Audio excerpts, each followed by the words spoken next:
мой город уже проснулась за удар. Самбайка, мой город.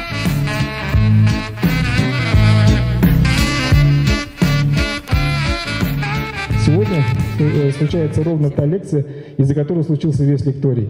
Потому что Николай Владимирович данную лекцию сегодняшнюю читал 2 раза. Первый раз в 2018 году, вторую в 2021 году в рамках наших других мероприятий, в рамках фестиваля дизайна и каллиграфии.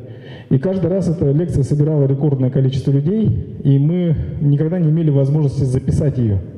Поэтому мы в 3-й раз просим Николая, который волею судеб оказался в нашем городе сегодня, ее прочитать для того, чтобы зафиксировать наконец-то в максимально возможном качестве. Передаю микрофон.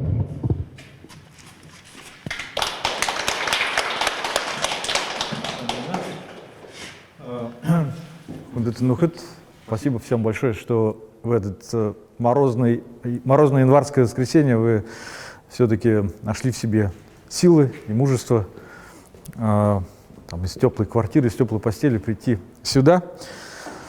Эта лекция, как Дмитрий уже сказал, она уже читалась для разных аудиторий, и вообще она довольно простая. Но все-таки даже в простом материале можно для себя очень много почерпнуть. Я в прошлой своей лекции рассказывал о том, как письменность влияет на культурную идентичность, и вот в частности довольно подробно остановился на том, как монгольская письменность определяет культурную уникальность, идентичность монголов. Ну а сегодня, поскольку я историк, я не лингвист, я посмотрю вместе с вами на монгольскую письменность с исторической точки зрения, да, о том, как она развивалась, откуда происходит, откуда берут корни традиции, связанные с монгольской письменностью.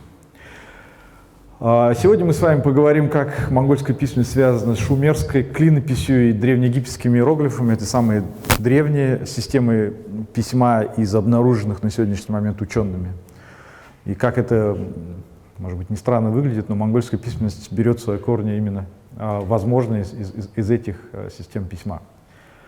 Как иероглифы превратились в буквы, потому что и клинопись, и древнеегипетская письменность возникает из пиктограмм, из иероглифики. Почему монгольская письменность пишется сверху вниз? Мы уже говорили об этом на прошлой лекции, да, были разные версии, но вот сегодня мы об этом еще раз поговорим. Почему Чингисхан, так скажем, запал на вертикальную письменность? Почему он принял решение именно ее на самом раннем первом этапе сделать государственной письменностью монголов? Почему монголы несколько раз пытались отправить в отставку монгол-бычек, что их в ней не устраивало, как они ее пытались заместить чем-то другим, и почему это им никак не удавалось, да, до определенного момента. Монгольская письменность всегда выходила, в конце концов, победительницей.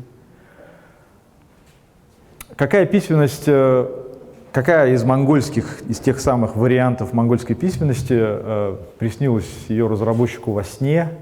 Как Гамбажап Цыбиков, хорошо известный нам всем бурятский ученый,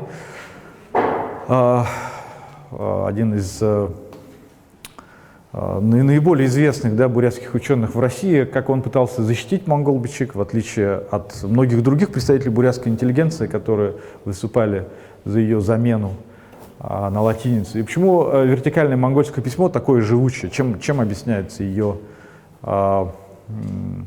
привлекательность, ее устойчивость, да, для монгольской культуры. Вот поговорим об этом всем. Ну, это такой почти школьный материал. Вы видите здесь несколько картинок, и я думаю, вы можете сказать, что их всех объединяет. Что объединяет все эти картинки? Как их можно назвать так или иначе? Что-что? Системы? Символы? Да, это знаковые системы. То есть это некие символы, с помощью которых мы можем получить какую-то информацию. Да? То есть это и язык математики, это жестовый язык, язык для глухонемых, это и карты в навигаторе, которым мы пользуемся каждый день, знаки дорожного движения, или вообще любая инфографика, так или иначе, все это призвано донести до нас какую-то мысль. Все это знаковые системы. И письменность, любая система письма, любая иероглифическая или алфавитная система письма является такой же знаковой системой. Да? Но в отличие от всех этих универсальных знаковых систем, письменность, как правило, тесно связана с определенным языком, с определенной культурой. То есть письменность, ее отличие от других знаковых систем, потому что она культурно ориентирована. Да? Даже латинская письменность или кириллическая письменность, которой пользуются совершенно разные языки, как правило, имеет некоторые особые знаки. Например, мы знаем, какие знаки свойственны там, кириллические именно для бурятского письма, да, и они как бы этим самым делают свой вклад в культурное своеобразие, да, того или иного языка, той или иной культуры. Также и с письменностью. Да, письменность, и в прошлой лекции я об этом особенно подробно говорил, очень тесно связана с культурной идентичностью. Давайте сейчас поговорим немножко об истоках письменности. Все мы знаем еще из школьного курса, то, что шумерская клинопись, возникшая там приблизительно в IV тысячелетии до нашей эры, является, возможно, древнейшим алфавитом на Земле. Да? По крайней мере, из тех систем письма, которые когда-либо находили археологи, наиболее древними являются именно клинописные таблички. Они имеют такую странную форму, потому что древние шумеры нашли интересный способ. С помощью специальной заостренной палочки они выдавливали такие вот клиновидные отверстия в свежей глине. Потом эта глина обжигалась, и таким образом эти надписи дошли до наших дней. Возможно, существовали более древние системы письма, они просто не дошли до наших дней, да? Из-за того, что материал, на котором они там выполнялись или писались, не имел шанса выжить, да, так, через тысячелетия. Так вот, шумерская клинопись. И вторая письменность, о которой я в самом начале уже немножечко говорил, древнеегипетская иероглифическая письменность, которая прошла огромный путь от рисунка к фонетическим знакам. Да, изначально самые древние варианты древнеегипетской письменности были, конечно, рисунками, да, так же, как мы знаем, древнекитайская письменность родилась из рисунка. С помощью рисунков люди, с помощью пиктограмм люди пытались передать какую-то информацию, с помощью их комбинации они передавали некие идеи, то есть пиктограммы превращались в идеограммы. Но постепенно люди вместе с усложнением культуры, усложнением государственного аппарата, люди понимали все ограничения, да, рисуночной письменности. Невозможно передать некоторые очень сложные понятия или имена только с помощью рисунков. Поэтому постепенно иероглифическая письменность превратилась в фонетическую, да, так называемое дематическое иероглифическое письмо, которое, по всей видимости, дало начало большинству систем письма на Земле. Как это происходило? Вот здесь на этой таблице показано, да, как постепенно упрощались, схематизировались знаки. Да? То есть там из полноценного рисунка они постепенно превращаются в некий значок, который легче писать, можно очень быстро записать. И это, конечно, делало эту письменность более удобной и практичной. Но остается вопрос, а как рисунок может превратиться в фонетический знак? Как рисунок может превратиться в букву? Вот здесь я приведу такой вот пример. Как с помощью рисунка передать понятие богатства? Как вы думаете? Как в традиционные времена можно было передать с помощью рисунка понятие богатства? Да, я думаю, что скот, да, это один из тех, не скажешь, конечно, предметов, но одно из тех явлений, с помощью которых люди могли накапливать богатство и как бы выделяться этим самым, отличаться друг от друга. Но вот слово богатство просто одним значком скот передать сложно, потому что скот — это скот. Да? Как передать с помощью этого знака богатство? Несколько скотов. Да, абсолютно, несколько голов скота, так скажем. Да? Как правило, 3. 3 уже означает некое множество. Да? То есть 3 коровы — это уже якобы там человек богат. Хорошо. Авторитет или власть, как передать с неким рисунком, да, идею власти или авторитета, репутации, все что угодно? Там большая голова над другими. Большая голова над другими, да? Я думаю, тоже вполне значок китайский ван, да, по-моему, приблизительно такое значение несет.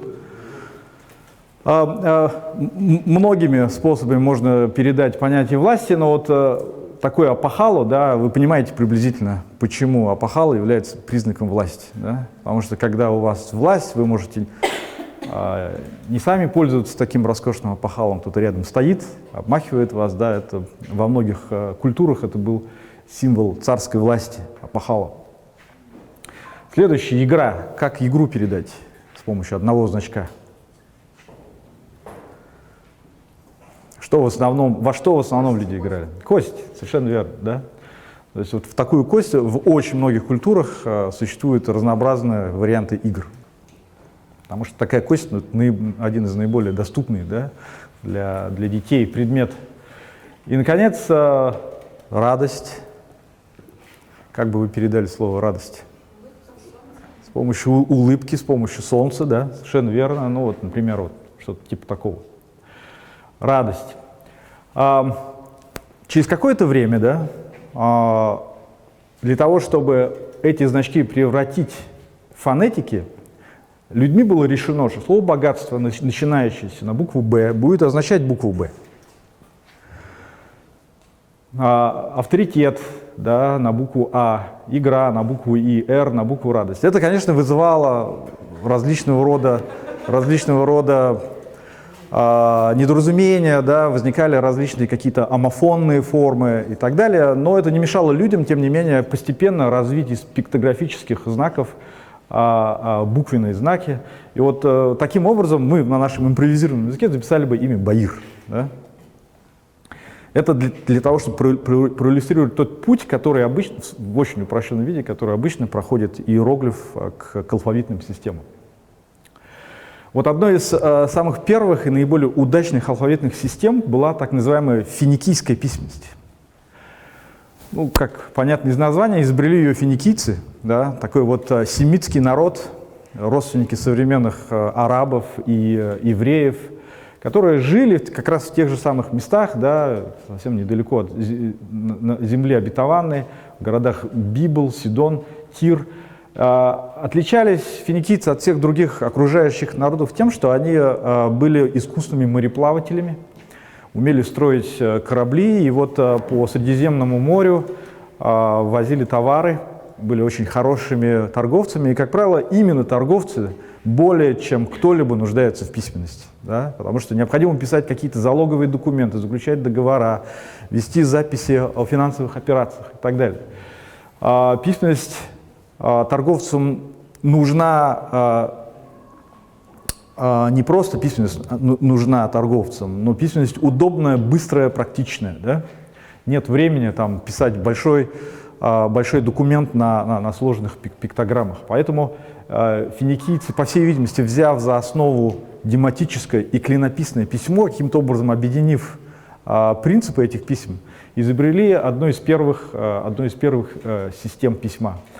Кстати, один такой любопытный факт, может быть, кто-то из вас знает, может быть, кто-то нет, но само слово «финикийцы» означает «пурпурный», потому что пурпур или там, ткани, окрашенные в пурпурный цвет, были одним из наиболее таких дорогих видов товара, которыми они торговали. Вот такой вот пурпур. И вот этот пурпур был символом богатства во времена там, древнего мира, там, раннего Средневековья, потому что такую краску крайне тяжело изготовить доступными средствами, так скажем. Ее можно было изготовить только из определенного вида моллюсков, и для того, чтобы окрасить 1 килограмм шерсти, нужно было уничтожить там, порядка 30 тысяч таких моллюсков. Поэтому эта краска была очень дорогая, и ее могли себе позволить только богатые люди. Слово «финикийец» означает «пурпурный». Это так, к слову. Вот финикийская письменность, как она выглядела, пока существовала. Да, существовала она вот в этот период времени довольно долго, почти 1000 лет.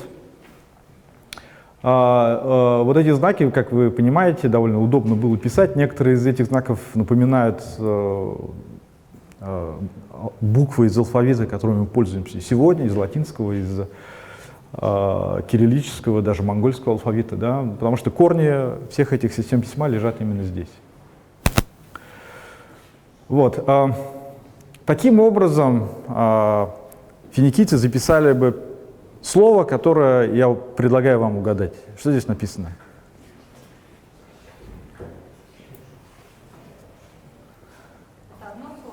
Это одно слово, да. Да, как вы догадались? Да, вы прочитали справа налево. Да, справа налево это было традиционная ближневосточная система чтения и написания букв. Да, если мы прочитаем справа налево, да, то мы сможем угадать в этом, так сказать, скажем, ребусе, да, слово письменность. Что еще затрудняет нам прочтение этого слова? Как вы сами видите, отсутствие гласных, да? Потому что финикийское письмо — письмо консонантное. Дело в том, что вообще в древних письменностях, ну, в общем, по понятной причине, но очень несправедливо, да, дискриминировались гласные буквы. Так же, как в древнем традиционном обществе дискриминировались женщины, например, да, женщинам нельзя было там получать образование зачастую, там, зачастую даже просто свободно ходить по улицам, женщины были часто товаром и не могли принимать, собственно, решение там, о том, кто будет ее мужем и так далее. Точно так же и гласные буквы постоянно дискриминировались в старых алфавитных системах. Ну, понятно, почему, наверное. Почему, как вы думаете? Почему экономили на гласных? Быстрее писать. Во-первых, быстрее писать, а во-вторых... Создаемый процесс был нанесения этих. Да, ну, конечно, вообще я согласен с вами, что там авторучка, да, или даже карандаш и чистый лист бумаги, все эти вещи, ну, во-первых, не существовали в те времена в том виде, в котором, удобном виде, в которых мы их сейчас имеем, да, во-вторых, гораздо менее удобные средства записи, да, и носители информации существовали тогда. Я согласен с тем, что просто практичнее записать одними согласными, потому что и так можно понять, что написано, да, даже без гласных. Это не очень удобно, но в целом большинство слов, записанных одними только согласными буквами, в определенном контексте можно понять, что они означают. Ну, слово «письменность», по крайней мере, точно ни с чем не спутаешь, да? Да, вот, кстати, вот это вот направление письма, которое нам следует запомнить. А что вот здесь написано? Древняя письменность. Почему никто из вас не предложил слово там деревянная письменность или там дровяная письменность? Потому что это нонсенс. Да, потому что для нас важен контекст, да, и мы можем определять очень многие слова, исходя из контекста. В этом контексте слово, скорее всего, означает древнее, да, первое слово, древняя письменность по отношению ко второму слову. Таким образом, консонантное письмо действительно позволяло быстрее записывать информацию и, в общем, благодаря определенному контексту позволяло быстро догадываться, о чем идет речь. Да? Из Ближнего Востока финикийская алфавитная буквенная письменность распространилась по всем сторонам света. Очень многие народы очень быстро оценили все преимущества алфавитной системы, все ее преимущества по сравнению с иероглифическим письмом. Финикийская письменность легла в основу греческой системы письма, кавказских систем письма, грузинской, армянской письменности, да, ближневосточных систем письма, таких как там набатейская или арабская, письменности, о которой мы сейчас будем говорить, арамейской письменности, да, монгольского письма, а также письма Брахми. Все это из одного источника. Да? Финикийцы изобрели письменность для большей части человечества.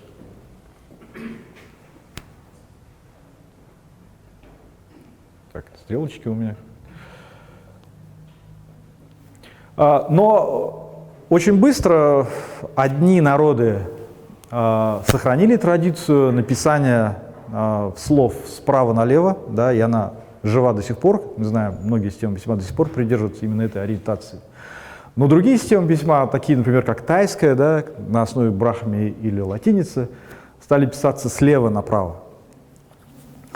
Вообще ориентация — это довольно интересное направление письма, это довольно интересный вопрос, о котором можем много разговаривать. Да. Вот еврейское письмо, мы знаем, пишется справа налево. И те, кто знаком с современно изданными книгами на иврите, знают, что их листают с обратной стороны. Европейские системы письма все пишутся слева направо, но есть также, так же как и письменность Брахми, да, на основе Брахми, там, Деванагари, тибетская письменность, многие другие системы письма пишутся слева направо.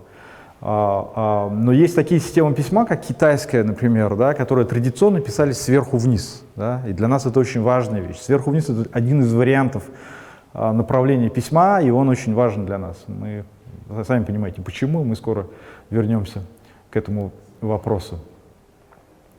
Вот так в очень упрощенном виде выглядит древо европейских и азиатских буквенных систем письма, так скажем, генеалогическое древо. Да?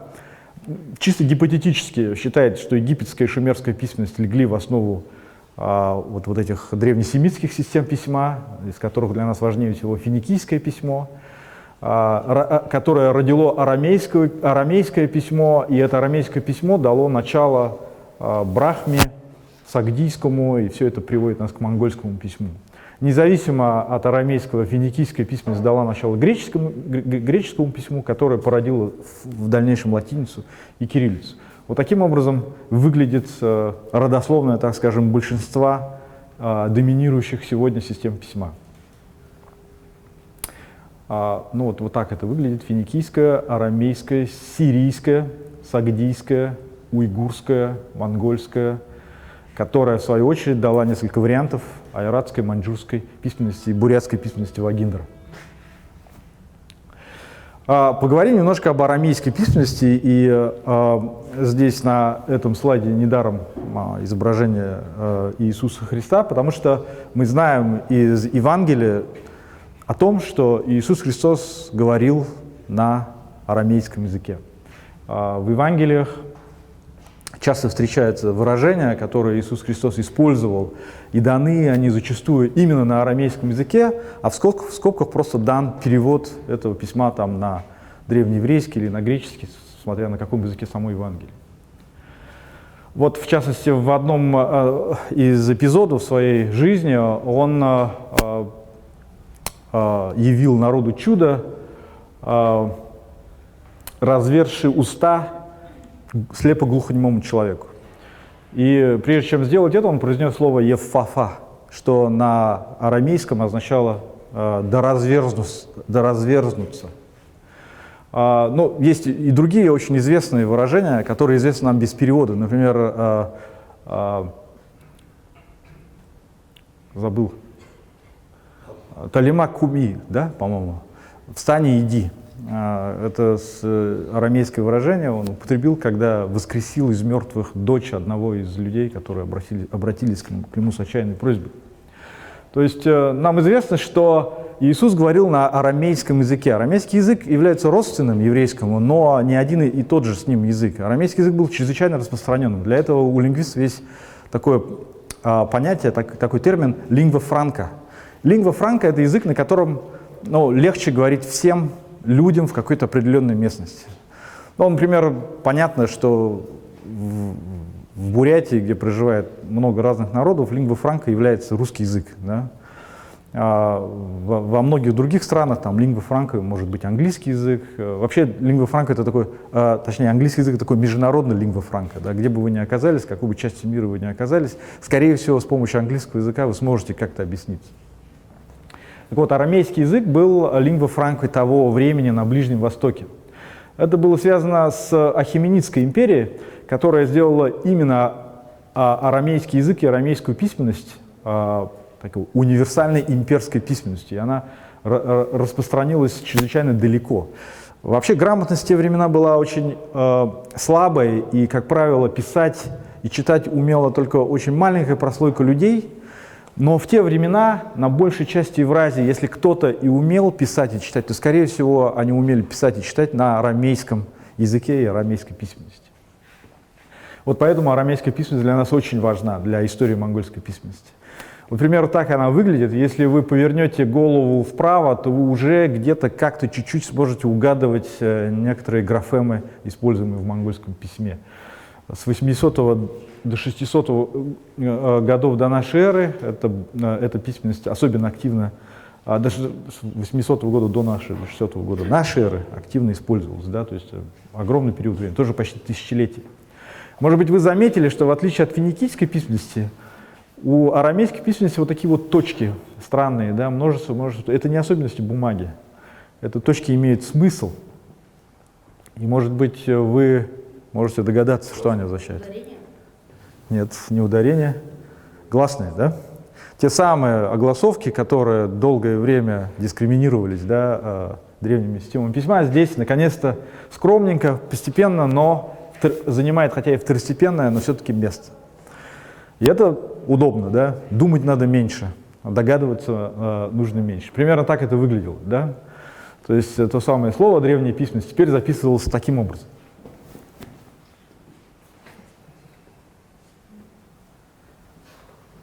Это модернизация, да, существенная модернизация, которая уже произошла с греческим языком.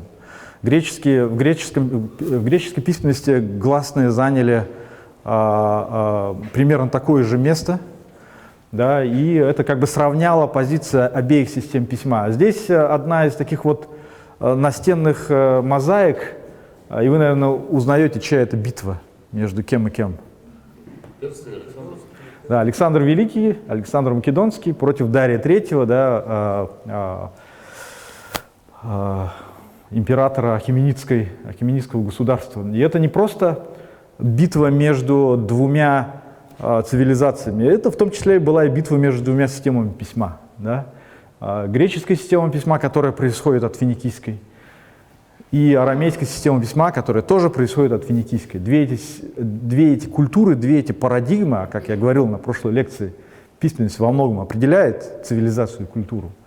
Да, можно сказать, что вот в образах Александра и Дария вот это вот столкновение и вытеснение двух письменных и культурных систем происходили тогда вот на просторах Ближнего Востока. Так, для любопытный факт. Современные ассирийцы, есть такое национальное меньшинство, и где-то порядка нескольких десятков тысяч из них проживает в России, в Краснодарском крае, в других местах, на Кавказе, на Северном Кавказе, являются потомками тех самых арамейцев. Да? Сейчас этот народ до сих пор существует.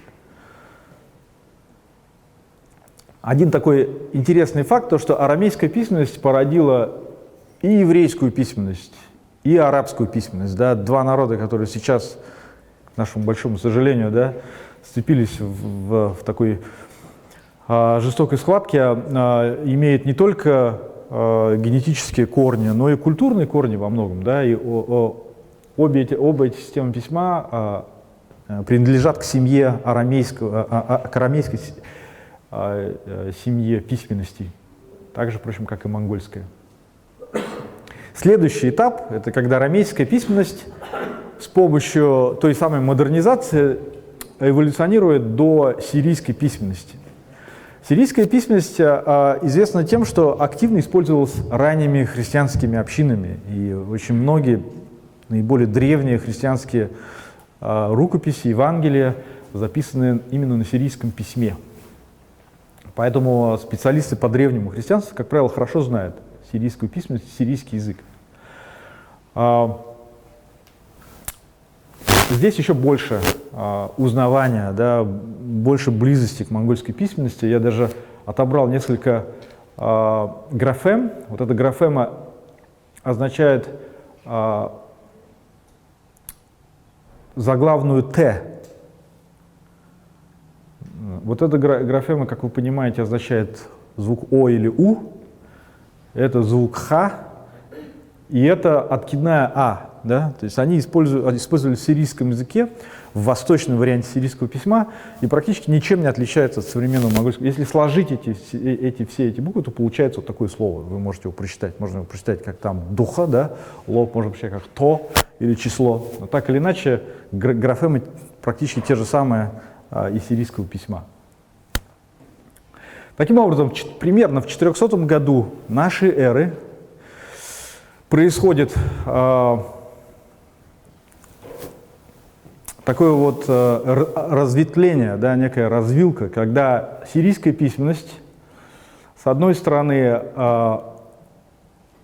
развивается, некоторые виды арамейского письма и сирийского письма развиваются и дают начало письменности для этих языков, И недаром здесь уйгурский, потому что я имею в виду не древнюю уйгурскую письменность, а ту письменность, которой уйгуры пользуются сегодня, то есть арабскую письменность. Да? Все эти народы пользуются тем вариантом древнеарамейского и древнесирийского, который распространился в определенной части Азии. И только небольшая часть, да, от восточноарамейского и восточносирийского варианта написания эволюционирует в монгольский, сибино-маньчжурский. Современные народы, которые до сих пор пользуются именно этим вариантом, являются монголы и сибе-маньчжуры. Сибе-маньчжуры — это совсем маленькое меньшинство, но тем не менее нам нужно его здесь упомянуть.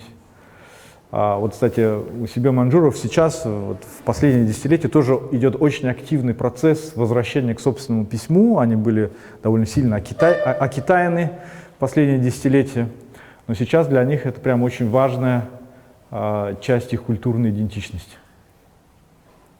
Сибе-маньчжуры живут в Синьцзян-Уйгурском автономном округе КНР, а также и в других провинциях КНР, и в Пекине.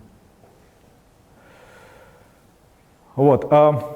Следующий этап развития, да, из древнесирийского письма мы переходим к сагдийскому письму, которое активно использовалось ираноязычными народами Средней Азии. Вы, наверное, слышали, кто такие сагдийцы, что такое сагдиана, что это, какие народы ведут свое происхождение от этого народа? Да, но какие современные народы ведут происхождение? Может, кто-то... Туркмения, видимо, Таджикистан. Таджикистан, да, и современные узбеки, современные уйгуры, все они так или иначе когда-то, да, вели свое происхождение от сагдийцев. Вот это, кстати, фотография ягнопцев. Это такое небольшое меньшинство, живущее в горном Бадахшане в Таджикистане. Совсем небольшое количество. И вот ягнопцы мы видим, да, у них такие типичные европеоидные черты лица, очень многие из них имеют такой светлый цвет волос. Вот ягнопцы, они прямые потомки сагдийцев. Древние сагдийцы выглядели примерно так. Вот древние сагдийцы были очень важным народом. Они контролировали такую значимую часть Великого Шелкового пути, там, где сейчас находится Синьцзян-Уйгурский автономный район. Сагдийцы в своем большинстве были буддистами, но среди них было очень много зороастрийцев и христиан. Расцвет сагдийцев вообще датируется периодом до распространения ислама. Вот, и именно в этом месте так называемой Сириндии, да, или по-другому мы называем эту территорию Восточный Туркестан, происходило такое вот смешение двух культур. С одной стороны, это сагдийская и ираноязычная культура, с другой стороны, это тюркская культура, культура древних тюрков. В результате, в общем, этого синтеза мы вот видим, кстати, на таких древних настенных фресках, которые в изобилии сохранились в Синьцзяне, да, такое антропологическое отличие сагдийцев от китайцев, да, мы видим, что сагдийцы имели такие выраженные черты лица, большие носы, впалые глаза, очень большие глаза, такой выраженный растительный покров на лице и так далее. Вот современные уйгуры, кстати говоря, являются таким продуктом смешения сагдийцев и древних тюрков. Это те самые уйгуры, которые, собственно, монголам и передают монгольскую письменность, точнее, свою письменность, которая была приспособлена к монгольскому языку. Но на сегодняшний момент уйгуры напрочь забыли об этом наследии, они больше не пользуются древней уйгурской письменностью, они перешли вместе со своим переходом из буддизма в ислам. Уйгуры переняли и все остальные, сказать, признаки исламской цивилизации, вместе с ними арабскую письменность. Для них сейчас даже те уникальные памятники буддийского искусства, которые, как я уже говорил, которых очень много в этом регионе, они для них не представляются им чем-то своим. Да? Им кажется, что это какой-то другой народ.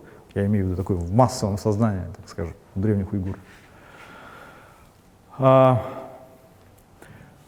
Но еще до того, как уйгуры передали монголам традицию своего письма. По всей видимости, сагдийцы начали записывать свои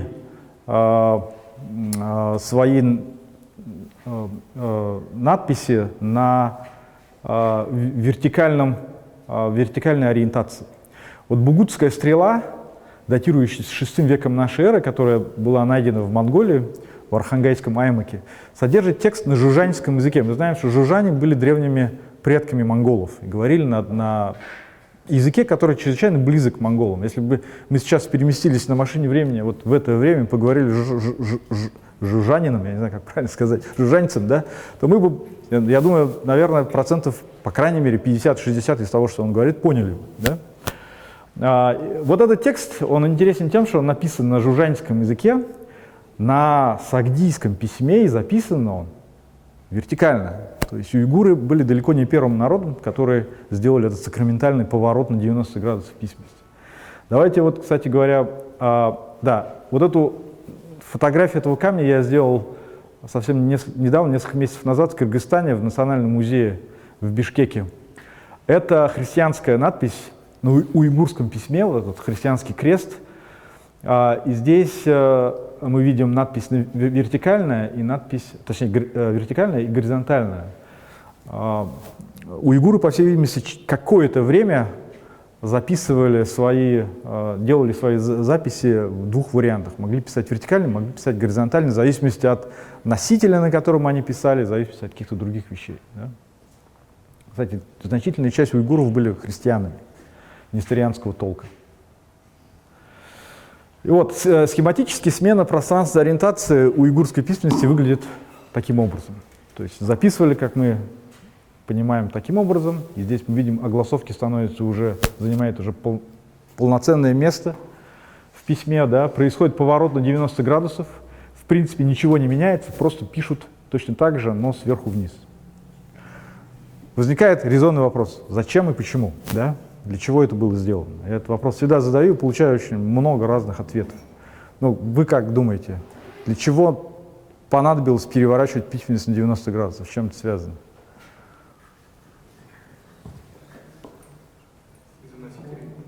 Из-за носителя. То есть носитель определяет, да? А что именно, какой носитель определил этот поворот? Это хорошая версия, кстати говоря. Стелы и камни, да? Стелы и камни для того, чтобы они были хорошо видны в степи, да, желательно ставить их вертикально, и на таком вертикальном носителе удобнее записывать сверху вниз. Может быть, еще какие-то версии?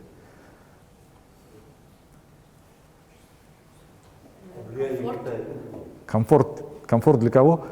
Чтобы было удобнее записывать. Удобнее записывать. А что неудобного записывать горизонтально?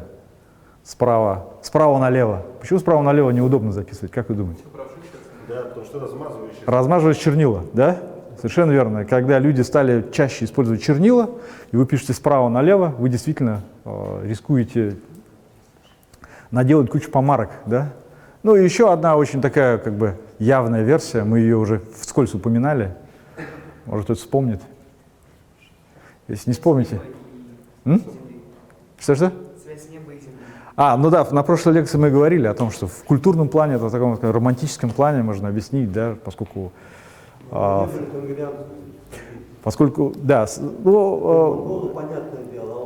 да, я и не утверждаю, что это правильная версия, это просто романтическая версия, людям так хочется верить, что это связано, значит, тут связь неба и земли. Вообще это универсальная категория, да, верх и низ, верхний, нижний мир, почему нет? Но, ладно, давайте поговорим о том, зачем они это сделали. Во-первых, да, при использовании чернил желательно минимизировать контакт руки со свеженаписанными чернилами. Да?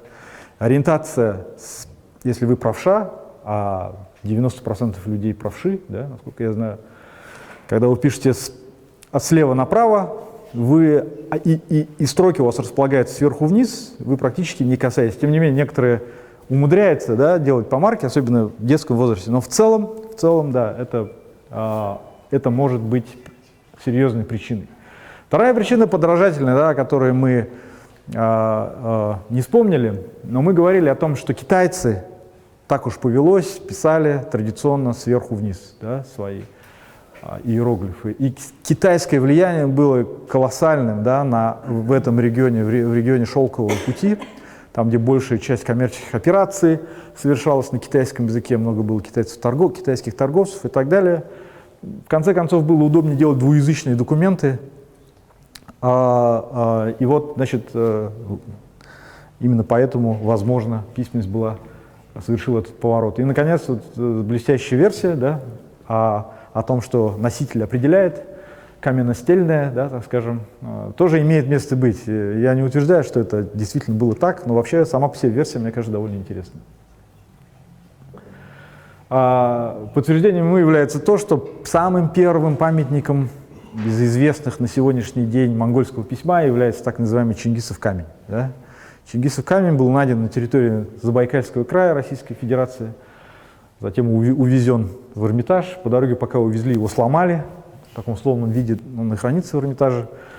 На нем, в общем, такая надпись, когда после завоевания сартаульского народа, это, по сути, есть Согды, да?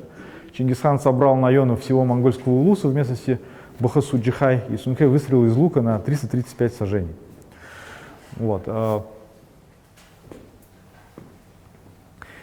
Считается, что в 2004 году, когда Чингисхан разбил племя найманов, а найманы, по всей видимости, были тюрками, но монголизированными тюрками, в числе прочих пленных оказался хранитель печати найманского хана Даяна, уйгур по имени Тататунга, который приспособил уйгурскую письменность к монгольскому языку. Но вообще современным ученым все меньше и меньше нравится эта версия. Да? Новые данные говорят о том, что монголы, по всей видимости, и до Тататунги уже где-то локально начинали пользоваться, да, уйгурским письмом и записывать на уйгурском письме монгольские слова. 2204 год — это, скорее всего, такая натянутая дата. Наверное, по всей видимости, монгольская письменность немного старше. Ну, как немного, на несколько десятилетий старше. Есть такая наивная легенда о том, что Саки Пандита, тибетский монах, которого монголы пригласили в Ханбалык, да, в свою столицу, и дали ему поручение разработать письменность для монголов, якобы сидел в медитации и заметил мимо проходившую монголку вот с такой вот кожемялкой, да, и эта кожемялка как бы вдохновила его на создание монгольской письменности. Но это, конечно, совершеннейшая неправда, потому что Саки Пандита был приглашен в Ханбалык и действовал там гораздо позже, чем официально монгольская письменность была принята. Но то, что, по всей видимости, сделал Саки Пандита, он помог монголам как-то унифицировать, да, и стандартизировать монгольскую письменность. Поэтому, когда вы услышите об этой версии, знаете, что это такая, ну, скажем, очень сильно буддийская версия, да, которая вряд ли имеет прямую связь с реальностью. Еще хотел бы сказать об одной такой тоже важной вещи, о том, что другие монголоязычные и, скажем, тунгусо-маньчжуроязычные народы до монголов, ну не все, но многие предпочитали приспосабливать китайскую иероглифику под свои нужды. Это джурджени, это кидани, это тангуты. Вот кидани, например, это монголоязычный народ, который создал, ну, большую империю, да, вот они использовали монгольское письмо, это письменность до сих пор не дешифровано. Я, кстати, говорил об этом на своей прошлой лекции, что до сих пор нету полной дешифровки киданского письма. Но Чингисхан решил, что это вообще большая ошибка использовать иероглифическую письменность, да, для монголов, для тюрков, для тунгусов-маньчжуров. Как вы думаете, почему? Почему у него была такая аллергия к китайской письменности? Надо было отделиться, чтобы монголы не понимали. Через культурное и политическое влияние распространялось. Да, да, совершенно верно. Но все эти версии правильные. То есть для небольших народов, которые были соседями китайцев, было жизненно необходимо не подвергаться ассимиляции со стороны Китая, потому что у китайской культуры колоссальный ассимиляционный потенциал, да, и очень легко Не знаю, те, наверное, соотечественники, которые там прожили какое-то время в Китае, очень, особенно с детьми, да, быстро начинают чувствовать, что как бы они немножечко становятся китайцами. Да. Легче думать по-китайски, и система иероглифического письма так сильно отличается от других систем письма, что она вас как бы затягивает в совершенно другой формат и параметры мышления. Да. И Чингисхан обратил свой взгляд на Запад, а не на Восток, да, и создал свою систему письма, соответственно, и как бы такие устои вот этой новой объединенной монгольской культуры на основе вот тех самых финикийских, так скажем, еще ближневосточных традиций. И благодаря этому, ну, во многом, наверное, можно предположить, что монголы до сих пор существуют как некая вот культурная, лингвистическая единица, потому что таких народов, как Джурджени, Кидани, Тангуты уже не существует, да? Они слились, они вошли в состав других народов, в частности китайцев, грубо говоря. Но мы знаем, что у монгольской письменности очень много недостатков, которые, собственно говоря, и постоянно заставляли монголов предпринимать попытки отказа от нее. Мы знаем, что начальные, средние и конечные буквы зачастую пишутся по-разному. И для того, чтобы выучить монгольский алфавит, вам нужно выучить там не 20-30 букв, как в других алфавитных системах, да, а выучить более 100 сочетаний, да, разных. Вот монгольский алфавит обычный состоит из 123 устойчивых сочетаний букв. Да. И это, конечно, все затрудняло изучение. Нужно было очень много учиться для того, чтобы этот язык выучить. Вот в этом неудобство. Другим неудобством, которое на поверку оказывается не таким уж прямо неудобством, является глубокая орфография монгольского языка, монгольского письма, точнее. Я говорил о глубокой орфографии в своей прошлой лекции. Что такое глубокая орфография? Языки, которые обладают глубокой орфографией, труднее учить. Например, английский или французский. Вы сами знаете по своему опыту, там очень много знаков и букв, которые не читаются, и которые можно было бы легко просто убрать. Но их не убирают, потому что, ну, такова традиция, да, и любые попытки как-то реформировать эти письменности, как правило, были неудачными и натыкались на сопротивление со стороны таких культурных консерваторов. Монгольский язык то же самое, да, например, слово «гора» пишется дословно как «агула», хотя читается как «ула» на большинстве языков современных монгольских, да, «шибагун» как «шубун», «эгуден» как «уден».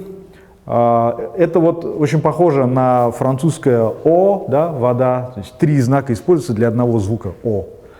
Там, я приводил пример с «q», да, там очередь или косичка в английском языке, целое нагромождение букв, а произносится это довольно просто. Или там слово «daughter», да, очень много лишнего в этом слове, как вы сами понимаете. Вот это и называется глубокой орфографией. В русском языке нет такой глубокой орфографии, там орфография поверхностная, поэтому русский язык легче учить. Выучили буквы алфавита и можете, в принципе, уже читать, да, и в основном это будет все правильно, да, очень мало исключений. Вот. В этом неудобство, да, вот первой попыткой заменить монгольское вертикальное письмо другой системой письма был проект Хубилай-хана и Пхагба-ламы, тибетского ученого-монаха, племянника Саки Пандиты, который провел огромную работу и изобрел очень удачную систему письма во многих отношениях, да, которая, ну, свидетельством чему является то, что она очень долго, практически весь период Монгольской империи, это письмо использовалось как официальное письмо. И, кстати говоря, используется до сих пор, например, в печатях, в декорах там, датсанского интерьера и так далее. Да, вы все, наверное, видели. У многих сейчас уже такая мода идет на печати, на квадратной письменности Пхагба. У нас, правда, мало кто может это читать и тем более писать, но есть такие люди, поэтому это можно делать. Кстати говоря, есть версия о том, что квадратная монгольская письменность, которая, кстати говоря, объединяет в себе 2 принципа. Принцип монгольского вертикального письма и принцип тибетского письма. Якобы повлияла на корейский хангыль. хотя это может и не показаться так очевидно, но тем не менее многие филологи склоняются к этой версии. Корейцы, кстати, очень не в восторге от этой версии. Они считают, что хангыль — это совершенно независимое письмо, да? Но тем не менее, да, вот есть такая версия. Еще одной попыткой заместить монгольское письмо была не очень удачная попытка, прямо скажем, была письменность Сайомба, которая была основана на двух индийских системах письма Деванагари и Ранджана и была главным образом создана для религиозных нужд и перевода буддийских текстов на монгольский язык. Вот вы видите, как она пишет, она больше похожа все-таки на Деванагари, да, какое-нибудь индийское. Особенность этого письма было то, что каждая страница открывалась знаком Сайомбо. И этот знак единственный артефакт, который, по сути, сохранился и вошел в нашу культуру. Да? То есть знак Сайомбо стал, по сути, символом монгольской культуры как таковой. Да? Там у нее очень глубокая символика и так далее. Но еще один любопытный факт, касающийся этой письменности, это то, что Занабазар, да, монгольский монах Ундур Геген, первый Джипсун Дамбах Утухта, якобы эту систему письма увидел во сне. Увидел во сне, утром вскочил, записал ее, и так она, собственно, была изобретена, и само слово «сайомба» происходит от санскритского «сваямпху», что означает «самопроявившаяся». Да? То есть она пришла сама, ее никто умом не изобретал, она пришла откуда-то из какой-то абсолютной реальности. Вот. Но это, конечно, опять-таки такая религиозно-романтическая версия, потому что на самом деле эти знаки вполне хорошо объясняется их происхождение, да? Они очень близки к системам письма, основанным на брахме. Я думаю, не надо объяснять, почему эта попытка оказалась неудачной. Посмотрите на эти буквы, да, как их писать, да, как их запоминать. Это очень сложно. Эта система письма была слишком сложной для такого универсального, всеобщего употребления. Поэтому, так или иначе, монгольское письмо прошло все эти испытания, и закреплением ее победы стало то, что именно на монгольское письмо в конце концов было решено перевести весь буддийский канон.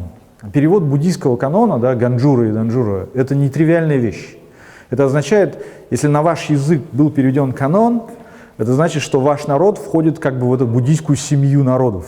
Понимаете, да? И именно на монгольский язык еще во времена Юаньской империи, то есть еще в XIII веке, стали постепенно переводить монгольские сутры, и в конце концов этот длительный процесс завершился в XVII веке. У нас в Улан-Удэ, в хранилище восточных рукописей, хранится, кстати говоря, вот тот самый старый вариант монгольского перевода, то есть перевода ганджура на монгольский язык. Все там, по-моему, 110 томов хранятся там.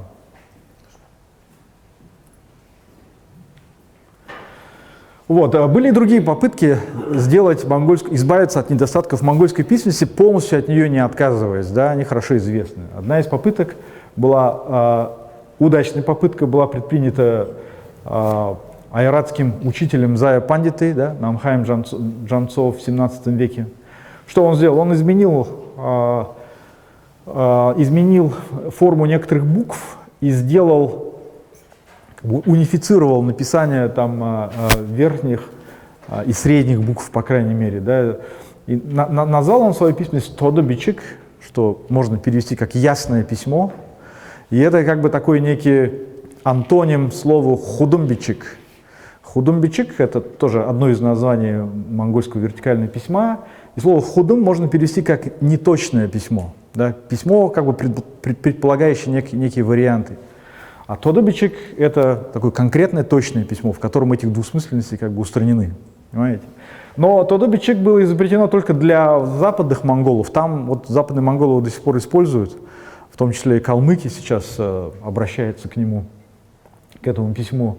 Но остальные монголы этот вариант не восприняли. Вот у бурят тоже была своя попытка. Да? Агван Дарджиев в 1905 году изобретает так называемое письмо Вагиндра.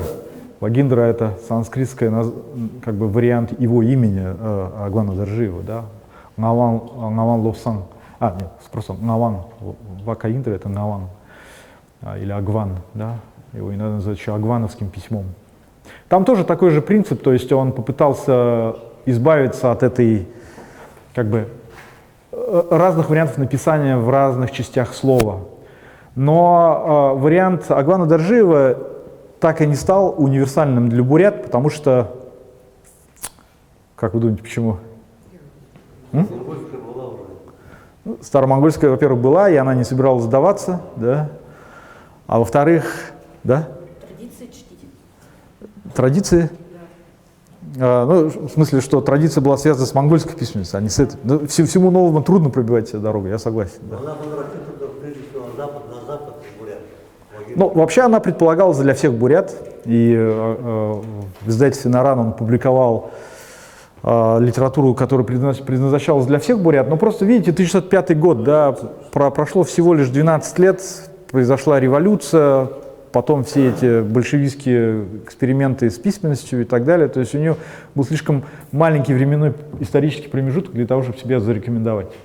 Но и в целом многие отмечали в том, что она немножечко неказисто выглядит. Да? То есть монгольская письменность, она более совершенна в своем таком вот графическом написании, что ли, несмотря на другие недостатки. Но опять-таки это личное мнение. Вот в хранилище восточных рукописей до сих пор, да, можно найти большое количество там, вариантов печати монгольского письма, которые буряты использовали и на барах, то есть дощечках, да, и на печатных машинках, и на офсетной печати и так далее. Кстати, я вот специально вот эту дощечку принес, она, правда, тибетская, но вот мы с Дмитрием купили ее в Тибете, в печатне, какой печатне-то в Гандене, да, по-моему, в монастыре, да, мы ее купили. Вот, ее вообще у нас называют бар, да, это тибетское слово бар. Вообще все, что касается книг в монгольском языке, как правило, заимствованные слова. Например, на монгольском языке слово ном – книга, да. Как вы думаете, какого происхождения? Греческого происхождения. Просто совершенно невероятно. Да? Слово «номос», греческое, означающее «закон», через сагдийцев, а потом через уйгуров пришло в язык монголов. Да? Или, например, слово «тетрадь», «дептер», слово «титим» или «корона», да? «диадема». Все эти слова греческого происхождения. Все, что связано с книгой, тоже очень многое происхождения иностранного. Вот «бар», дощечка, да, это тибетское слово. Но есть еще другое слово – «хып», да, или «форма». Это слово уйгурское. И вот тот самый центр, в котором вы сейчас находитесь, хэп-хаб, да, это сочетание там, английского слова «хаб», некий такой соединительный узел, да, и слово уйгуро-монгольского слова «хэп» вот с этим значением. То есть табличка или форма для печати. Это так, для того, чтобы вы в следующий раз понимали, что это странное сочетание означает, да, хэп-хаб. Очень много уйгурских слов, на самом деле, в монгольском языке. Да, то есть они уже настолько слились, что так же, как в русском языке многие слова греческого происхождения, и люди уже просто даже не воспринимают их как греческие, так же и в монгольском языке. Я уже заканчиваю, буквально осталось буквально 2-3 слайда. Вот все узнали Гамбажапа Цыбикова, да? Все знают его как такого известного ученого, путешественника. И мало кто знает, что он был таким яростным защитником монгольской письменности. Когда встал вопрос о замене монгольской письменности на латинизированную письменность, и неожиданно многие представители бурятской интеллигенции как бы восприняли эту идею, Гамбажап Цыбиков оказался в таком меньшинстве, и вот что он писал. Он говорил, сохранившаяся до сих пор монгольская письменность, каковой бы она ни была, все же наследие культуры данной национальности имеет за собой ту заслугу, что разрозненные историческими судьбами монгольские племена имеют все же единую литературу, и для дальнейшей работы с монгольской литературой, не разрывая связи с ней, не отставая от требований новой культурной жизни, идущей из Европы через СССР, необходимо сделать некоторые реформы письма, а затем вообще усовершенствовать и развить шрифт, чтобы он являлся во всем разнообразии образцов. То есть, если внимательнее прочитать и другие части, и речи Цыбикова, да, в защиту монгольского письма, то вот он как раз ратовал за то, что через монгольское письмо мы в культурном плане не отрываемся от остального монгольского мира. И вот те якобы недостатки монгольского письма, которые долгое время воспринимались как недостатки, на самом деле являются ее достоинствами. Да?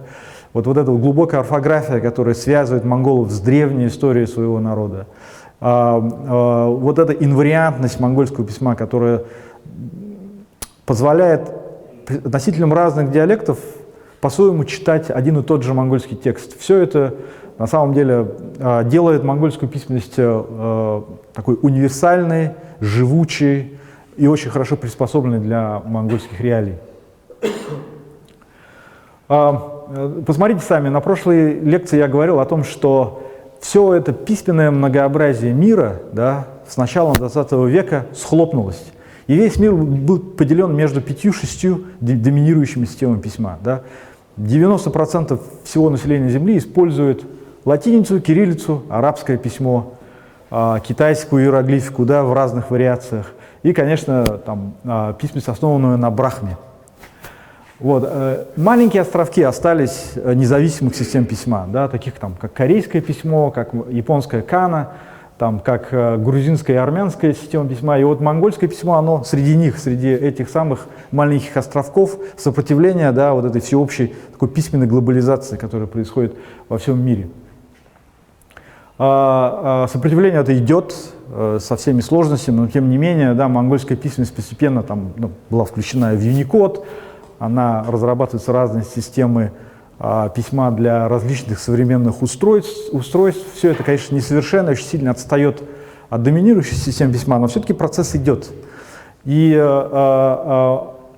мы знаем все прекрасно, что во внутренней Монголии монгол-бичик не переставала существовать, да, несмотря на все перипетии 20 века, она существовала, и сейчас там, порядка 60% населения внутренней Монголии, не населения, а именно монголов внутренней Монголии, знает, как писать и читать на ней. Сейчас, к сожалению, она переживает не лучшие времена, китайская письменность ее все более и более поглощает, но зато эту пальму, знамя подхватила современная Монголия.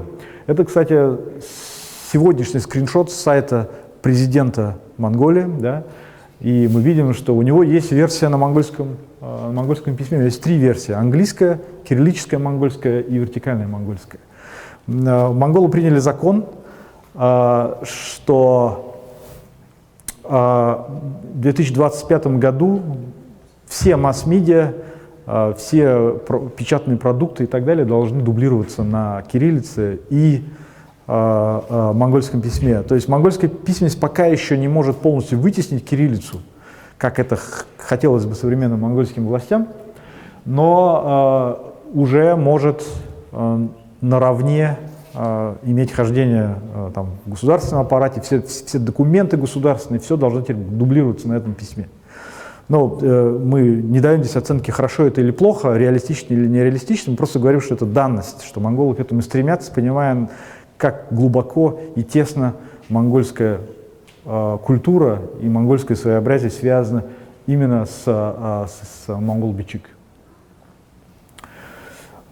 И выводы. Монгол-бичик был выбран самим Чингисханом и устойчиво ассоциируется с имперским прошлым монголов. Я об этом мало говорил, но вообще, да, для современных монголов монгольское письмо — это как бы прямая ассоциация, да, с Чингисханом, с тем периодом расцвета монгольской культуры.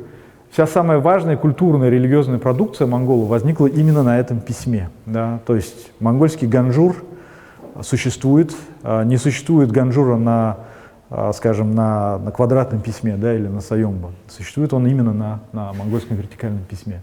Монгольское письмо является маркером отличия монгольской культуры от китайской. Это был принципиальным моментом для Чингисхана и для монгольской элиты там, 13 века. Да? Не слиться с этой сильной мощью китайской дальневосточной культуры.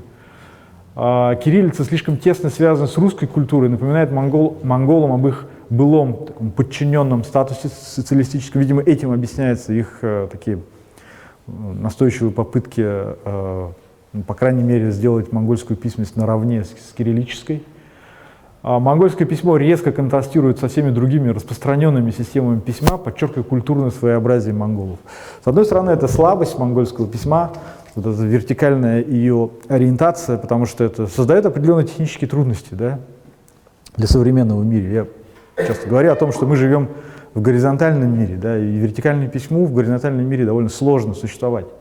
Но зато у него есть вот это качество, то, что вот эта ее экзотичность, отличность от всего другого подчеркивает в том числе и отличность монгольской, уникальность монгольской культуры.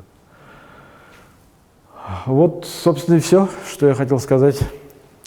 Теперь, если у вас есть вопросы, я могу ответить на пару-тройку.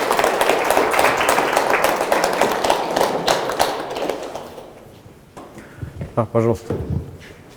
Здравствуйте, спасибо за лекцию. У меня вот вопрос. Вы говорили о том, что в начале 13 века выбор Чингисхана в качестве использования для монгольского языка, именно древнеуйгурской письменности, был устроен по внешнеполитической причине, влиянием Китая. А может быть, была какая-то там лингвистическая, филологическая причина. Но я думаю, что вопрос в чем? Для монголов начала 13 века было проще изучить китайский язык, в смысле, изучить китайскую письменность или древнеуйгурскую, ну, с точки зрения грамматики, пунктуации и просто написания. Да. Кстати, хорошее наблюдение, хорошее тонкое наблюдение, что лингвистику-то тоже нельзя сбрасывать со счетов, да, то есть близость тюркского и тюркских и монгольских языков тоже, наверное, могло сыграть роль. Легче было приспособить тюркскую древнеуйгурскую письменность к монгольской письменности, нежели чем изобретать какой-то новый вариант иероглифической письменности, да. Хотя здесь, конечно, тоже можно поспорить, потому что, как я уже говорил, до Чингисхана существовала уже богатая традиция приспособления китайской письменности к различным некитайским языкам, да, таким как киданский, например, который является очень близким языком к монгольскому. Вот. Ну, вообще, да, лингвистический фактор, наверное, играл тоже не менее важную роль, что и политический фактор, и об этом тоже надо, конечно, подумать. Да. Пожалуйста, Борис Иванович. Николай, вы сказали, что вот по поводу того, что вот эту версию, это только потомки, да, уйгурского якобы письма, предшествующие именно, ну, является как бы там отправочным, да, пунктом. На самом деле, она, видимо, эта версия действительно устаревает. Я к чему хочу, что я хочу добавить в связи с этим. Дело в том, что другие монголоязычные народы, точнее племена, да, в лице уйгуров, не только найманов, у которых это Татунг оказался, и вроде там этого носителя этого печати и так далее, да. Но для этого Фераиты, который тоже был довольно образованным монгольским племенем, Нагула выше, чем, ну, вот эти татары, то есть татаро-монголы, те, которые представляли, собственно, монголов, да. То есть тогда уже существовала, собственно говоря, уйгурская письменность. Да. Такое, дело в том, что мы не можем найти письменных доказательств, вот в чем дело. А на самом деле, судя по сокровенному сказанию, они же все были монголоязычные.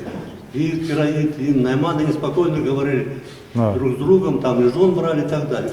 Не было проблем. Я думаю, письменность то же самое. Да, я совершенно с вами согласен. Второе, ну, только надо найти, как говорится, такие доказательства, где у нас можем найти. Но судя так логически, видимо, так это дело обстоит, да, можно сказать. Второй момент. Распространена версия о том, что сам Темуджин Чингисхан якобы был сплошь неграмотный, как великий дикарь, о нем сказал Барклай, да? На самом деле это совсем не так. Мне кажется, чтобы принять эту монгольскую письменность, уйгуру монгольскую письменность, для этого надо было разбираться в ней, знать ее, и почему он решительно принял эту письменность. И дело в том, что мой друг, ныне, к сожалению, покойный, Петр Тарваев, да, калмык, вот он написал очень интересную статью, даже вели маленькой брошюрки, в которой он как бы не то что доказывает, считает, что Темуджин, был у него в биографии какой-то пробел, да, что он не там где-то вот какой-то в Монголии фильме, там где-то там оказался в Жиргирском плену и так далее, а он в это время пребывал именно у этого, знаете, у кераитов, Ван Хан, который был, собственно говоря, Анда Нухр, его отца Исугея. То есть он мог там спокойно быть без всяких проблем. И вместе с ним находился Джамуха. То есть это о чем говорит, что находясь там, они наверняка времени не теряли. И видимо, как он пишет, доказывает, обосновывает Тарваев, что тогда, видимо, при дворе Ван Хана или Тагарил Хана уже существовала действовало вот это старомонгольское письмо. То есть уйгуры монгольское письмо. Да, явно ситуация была гораздо более сложной, чем сейчас принято говорить. Надо еще понимать фактор христианства. Мы знаем, что значительная часть монголов к тому времени приняли несторианское христианство. И христианство, оно как бы несло с собой грамотность. И это тоже как бы вот вообще такой повышенный интерес монголам к различным пришлым религиям, будь то буддизм, будь то манихейство, будь то христианство, тоже, наверное, определяло их интерес к письменности. Поэтому 1204 год — это очень условная дата, скорее всего, неправильная дата. Монгольская письменность, скорее всего, гораздо более древняя. Недавние сенсационные находки, да, и переводы того лингвиста Вовина, вы, наверное, слышали о них, да, там, что нашли там камень на Брахме, в котором монгольская запись была. Потом вот, кажется, сагдийская письменность использовалась активно монголами, жужжанами. Вообще удревляет не монгольскую письменность, а монгольскую грамоту как таковую удревляет еще, наверное, лет на 500. То есть монголоязычные народы владели грамотностью задолго до того, как восприняли уйгурскую письменность. Еще вопросы? Да, пожалуйста. Может быть, немного не по теме лекции. Как вы сказали в самом начале, что письменность — это способ получения и передачи информации. И в современном мире, в современной Бурятии больше людей хотят знать письмо. Но у меня такое ощущение складывается, что у людей желание знать письмо просто, чтобы знать письмо. А это, мотивация, наверное, такая, недолговечная, скажем так. И по-вашему, какую можно посоветовать людям литературу или какой-то контент, чтобы именно была какая-то мотивация изучать письмо не просто ради письма, а именно ради того, чтобы что-то узнать, например, интересное. Потому что, большая часть литературы, ведь она так или иначе специфична в плане, что монгольское письмо изучают, как правило, историки, лингвисты и так далее, или люди, которые связаны с религией. Но для широкого распространения этого, наверное, как-то не то чтобы недостаточно. Не каждый человек может читать там дидактические буддийские произведения или какие-то там исторические хроники. То есть для того, чтобы как-то актуализировать именно распространение широкое монгольского письма в современном мире, что мы можем, по вашему мнению, к чему мы, собственно, можем обращаться? Я понимаю, о чем вы говорите, о том, что многие хотели бы научиться писать, но как бы более глубже погрузиться в монгольский язык, в монгольскую литературу, в монгольский фольклор, на это уже как бы людей не хватает. Не то, чтобы не хватает, наверное, это и не всем нужно, наверное. Не все там хотят идти в науку. Как можно сделать так, чтобы оно стало чуть более употребимым, Более живым. Да, более живым. Да, это сложный вопрос, я не знаю, тем более, что, как я говорил на прошлой лекции о том, что любые системы письма, кроме кириллической, в нашей стране законодательно на официальном уровне запрещены, поэтому монгольская письменность, она может иметь хождение только на таком факультативном, неформальном уровне, да, в России. Но мне трудно сказать, вообще по монгольской письменности очень мало литературы. Я вот сейчас даже, готовясь к этой лекции, там, поднимал литературу, что-то там где-то что-то читал, и могу сказать, что очень мало чего написали там. У нас все, конечно, зачитывали в свое время, до сих пор читают книги монгольских кочевников Диер-Дикары, да, которые не так давно в более широком дополненном издании на английском языке была издана. Вот, еще не так давно вышла там книга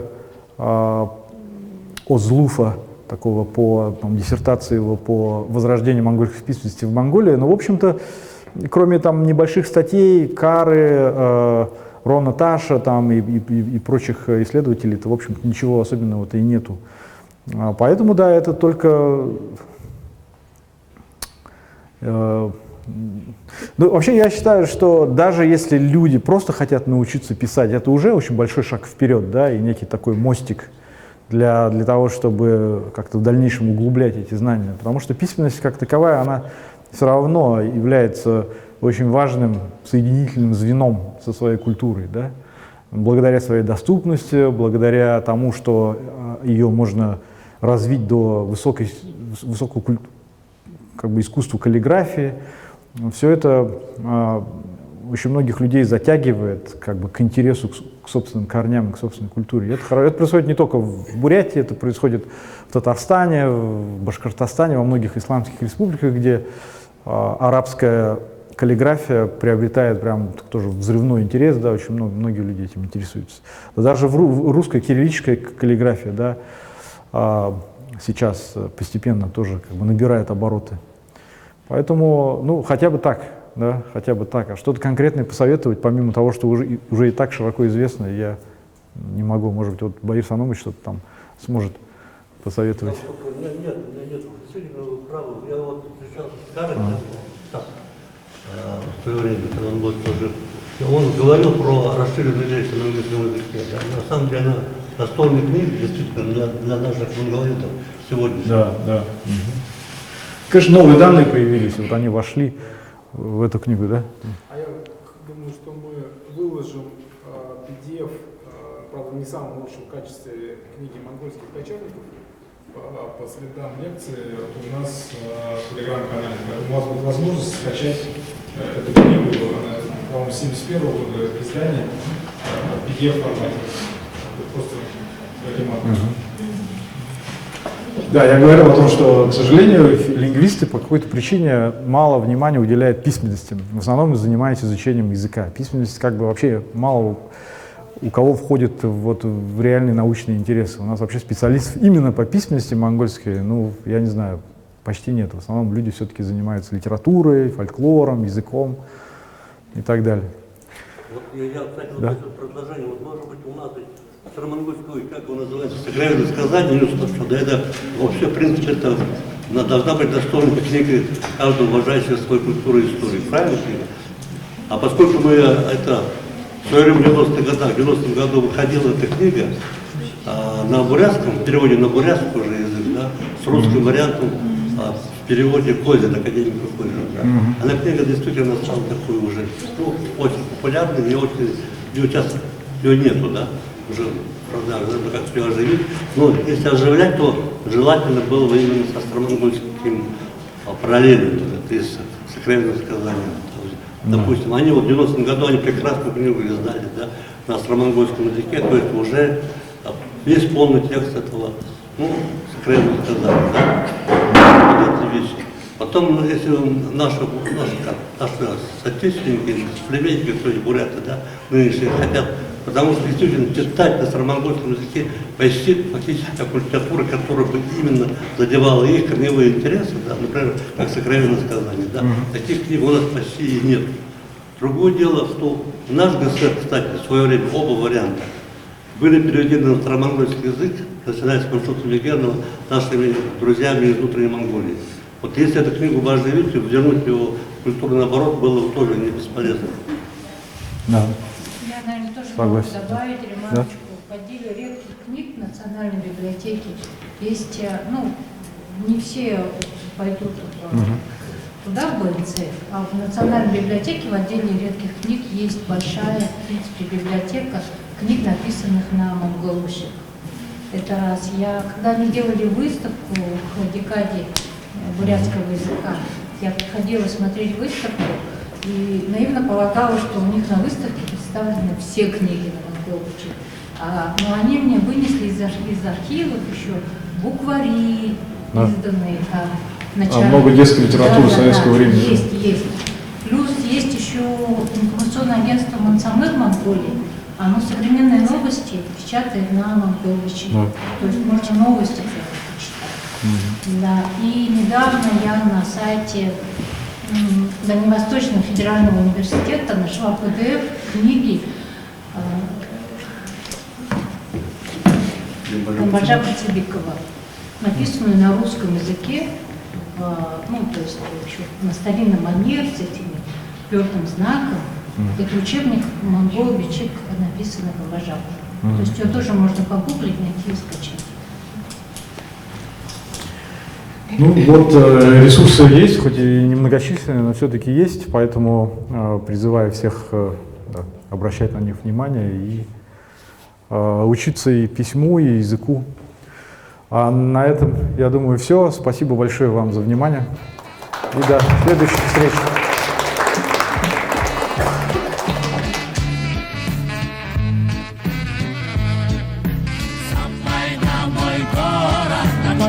такой родной, ой, ой, ой, сам война.